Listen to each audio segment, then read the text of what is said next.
Canto 4, Chapter 8.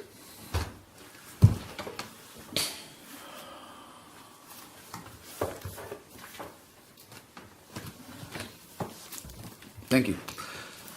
I'll read something which, it's so important for our movement. It's so important, and yet remarkably, hardly anyone knows that Prabhupada ever wrote this. Perhaps some of the most important instructions Prabhupada ever gave us, and yet devotees don't talk about it. It's not taught by senior devotees to junior devotees. It's basically forgotten or ignored, even though it's the key to saving our movement in the Western world and making it actually successful. Even though it's the key to all that, it's not taught. It's basically forgotten. So I'll read it to you. It's this is Prabhupada. Don't kill the messenger, as the Romans said. Narada Muni is instructing Prahlad Maharaj. Dhruva is instructing Dhruva, who ran away from home. And so Narada says, Om Namo Bhagavate Vasudevaya, Mantrena Anena, by this mantra. Mantrena Anena Devasya Kurya Dravyamaying Buddha Saparayang Vividhaya Dravyar. By this mantra, a Buddha, an intelligent person, should perform worship of the Lord, of God, with various paraphernalia, with various, objects and paraphernalia.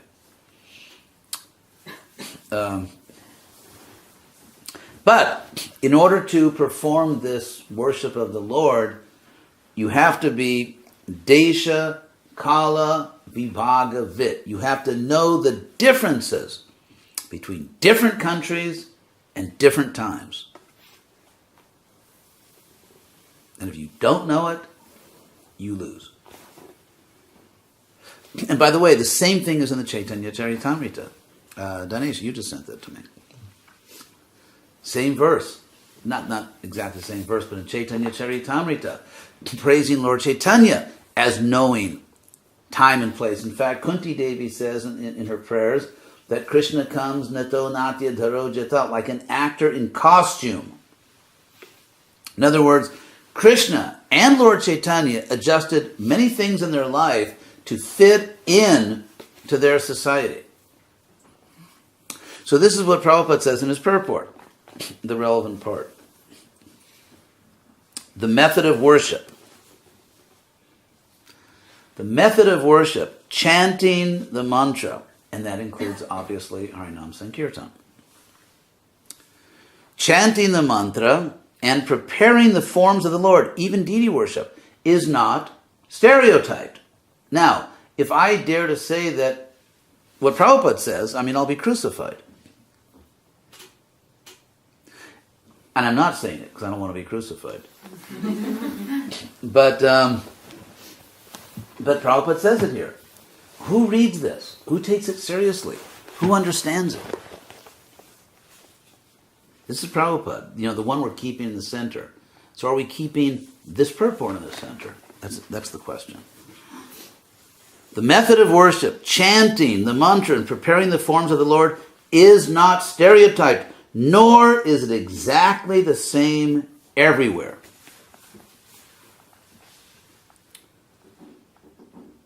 It is specifically mentioned in this verse that one should take consideration of the time, place, as in Norway, of the time, place, and available conveniences.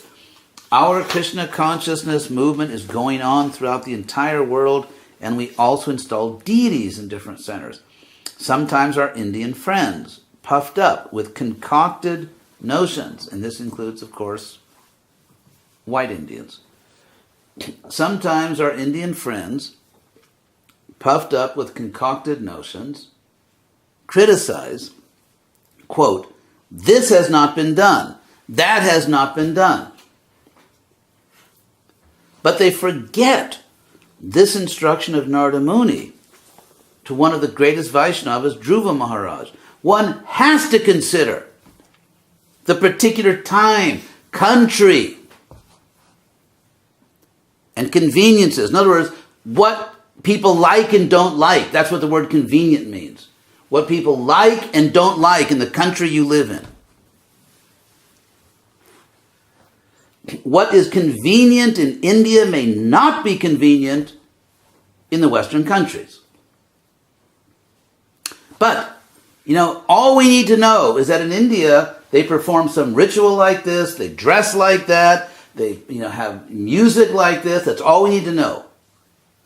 And as far as the people in the country we actually live in, the country where our movement is not growing, they're nothing. They just can eat the scraps of Agyata Sukriti.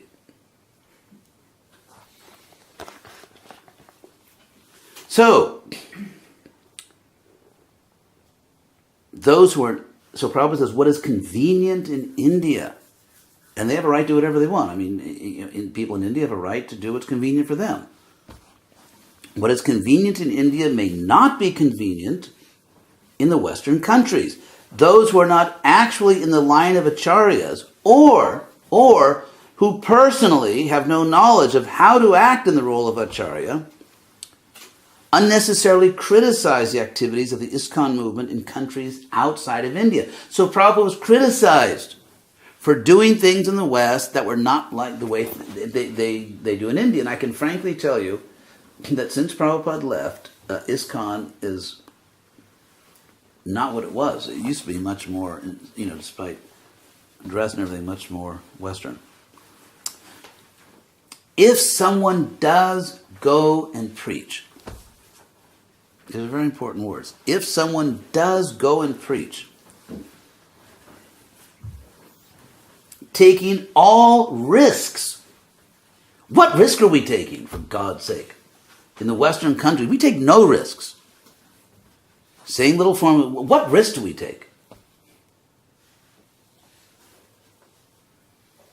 If someone does go and preach, taking all risks and allowing all considerations for time and place. Who, in what Western country has the Hare Krishna movement carefully considered everything needed for time and place in terms of what the people want, not what we want? Of course, again, everything I'm saying is within a framework in which we do not change our philosophy, we do not change our own spiritual practice, we do not change our institution, so, don't get excited about those things. What we are talking about is details. The details which, frankly, many devotees, including leaders, have merged into the basic principle box. So rather than having two categories, basic principles and details, there's just one. It's all basic. Unless there's money involved. Then you can, even like I heard in one European country, temple priest blessing a meat restaurant.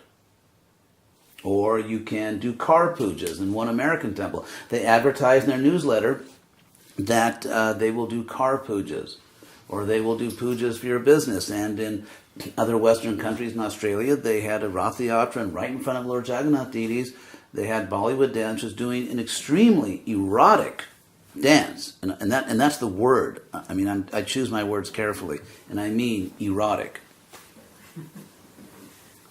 I could go on and on, give you many other examples where, rather than accepting Krishna's criteria, accept things in the mode of goodness, if it's, it's from India. And there's nothing wrong with India. This is not a criticism of India.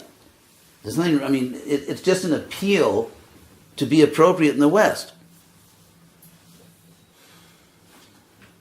So Prabhupada says, allowing all considerations for time and place. Where in God's name do you find the Hare Krishna movement in the Western world allowing all considerations for the feelings of a particular country in the West?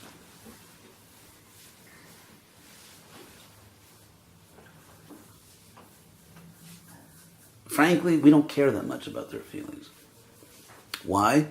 Because they'll be saved involuntarily and unconsciously. Agyata Sukriti will do the job. And therefore, why waste time even thinking about their feelings?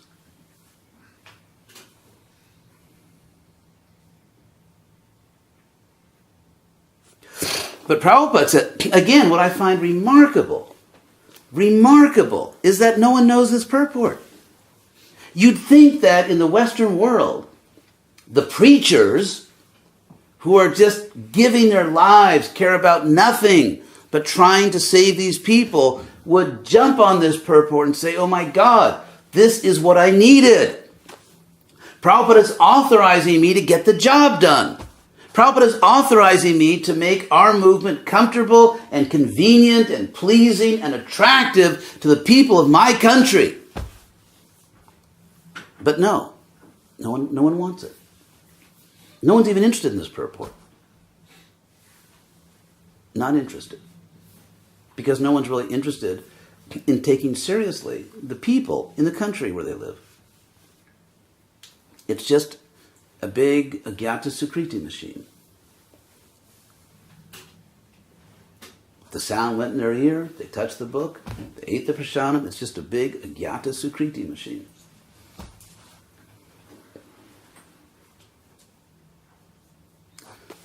Anyway, I don't hope I'm not offending anyone, but I'm just trying to do my duty to Prabhupada.